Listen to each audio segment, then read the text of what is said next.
La police tchadienne paye encore un lourd tribut dans sa lutte contre le terrorisme. 5 policiers ont péri lors de l'arrestation d'un présumé complice des attentats du 15 juin 2015.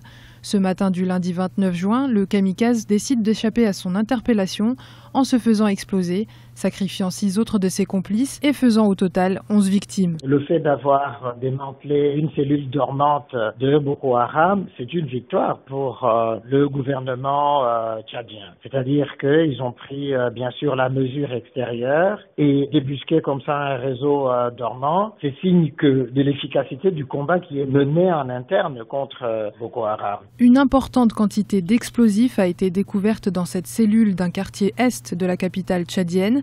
L'opération de démantèlement fait suite à l'arrestation d'un homme présenté dimanche 28 juin au soir comme le cerveau présumé de Boko Haram pour le Tchad et le Cameroun. L'acte suicidaire du terroriste signe encore une fois une faiblesse de la stratégie militaire de Boko Haram. C'est vrai que les terroristes pouvaient être arrêtés, donc pouvaient être interrogés et puis donner des informations. On préférait justement, comme cela est souvent dans leur pratique, dans leur méthode, se faire exploser et puis comme ça entraîner aussi la mort des policiers. Et donc, comme ils sont aussi dans la logique du martyr, pour eux, c'est pas une mauvaise chose, mais c'est vraiment une défaite de Boko Haram. Les téléphones portables de différents suspects ont trahi l'une des cellules du réseau Boko Haram, composée de plusieurs nationalités.